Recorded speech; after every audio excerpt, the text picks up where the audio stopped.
aujourd'hui dans le cadre du comité régional de suivi des activités du programme de renforcement de la nutrition et globalement des activités qui sont pilotées par la cellule de lutte contre la malnutrition dans la région de Fatick. Cette réunion entre dans le cadre du suivi des interventions en matière de nutrition, mais également c'est pour nous une obligation de rendre compte à l'autorité administrative des réalisations que nous sommes en train de mettre en œuvre dans la région de Fatick, mais également des réalisations confiées à des agences d'exécution comme World Vision, ARAF, Agence régionale des agriculteurs de Fatick, et l'ONG Child Fund, qui sont les différentes ONG en tout cas qui mettent en œuvre ces projets dans la région. Bon, aujourd'hui, nous pouvons nous dire qu'au niveau de la région, nous avons une situation nutritionnelle qui est acceptable et qui est maîtrisée. Parce que, comme vous l'avez vu tout à l'heure, nous avions comme objectif, pour ce qui concerne les enfants de 0,23 mois, de ne pas dépasser pour l'insuffisance pondérale le taux de 10% qui est le seuil critique. Aujourd'hui, au niveau des 30 communes d'intervention, le taux d'insuffisance pondérale tourne autour de 2%. C'est-à-dire que c'est très loin par rapport aux 10% de seuil critique. Pour ce qui concerne également le gain de poids adéquat, qui est également un indicateur important, traceur de la malnutrition, notre objectif, et ça c'est les standards, notre objectif c'est d'avoir un objectif de 80%. Nous avons aujourd'hui dépassé les 80% dans la région.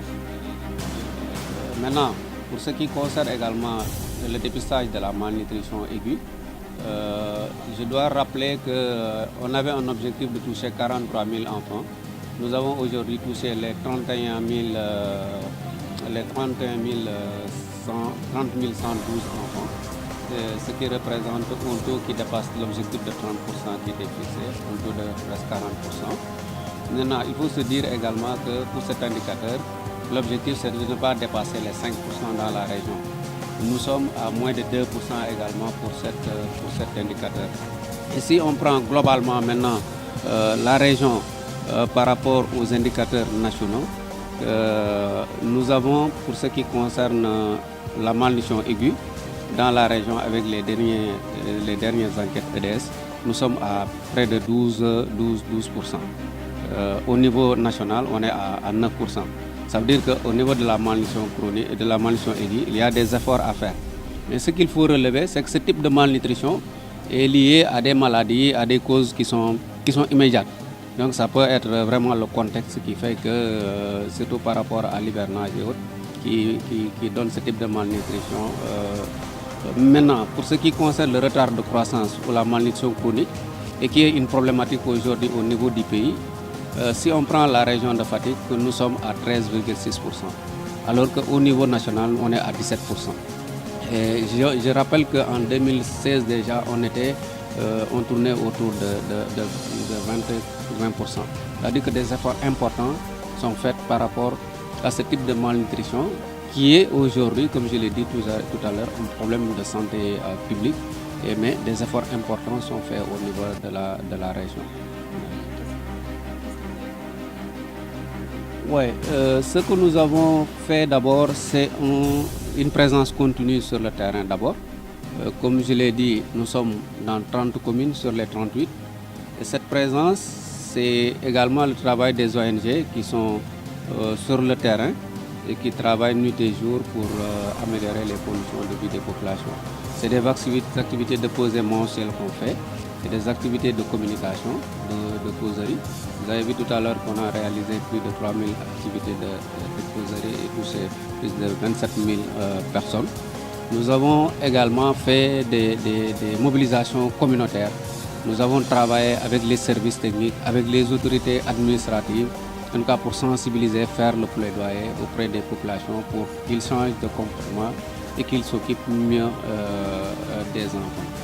Je dois maintenant rappeler que tout cela c'est grâce aux efforts importants qui sont faits aujourd'hui par l'État du Sénégal. Parce que comme vous le savez, la cellule de lutte contre la malnutrition est une structure de l'État. Et c'est l'État qui a fait des efforts importants pour qu'on arrive à ces résultats-là. Je dois dire qu'avant 2012, le budget de la CLM, la contribution de l'État, tournait autour de moins d'1 milliard. Aujourd'hui, l'État du Sénégal met plus de 3 milliards dans le budget du Sénégal pour s'occuper uniquement de la malnutrition. Et donc si vous voyez, donc, en plus des activités, ce qui nous a permis de réaliser toutes ces activités, c'est le financement de l'État qui est devenu aujourd'hui constant et qui nous a permis de faire ce que nous avons fait aujourd'hui. Actualité sur Sen TV Sénégal. Politique, people, éducation, sport, culture, art. Pour plus de merveilles, abonnez-vous sur Sen TV Sénégal. Regardez Sen TV au Sénégal, les frères. Sen TV Sénégal. Sen TV Sénégal. Sen TV Sénégal, meilleure télé. C'est la France qui vous le dit.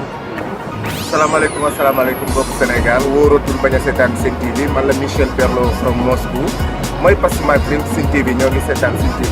Bonjour, je suis Zidane, chers téléspectateurs. Moi, personnellement, je vous conseille de regarder Sen TV au Sénégal.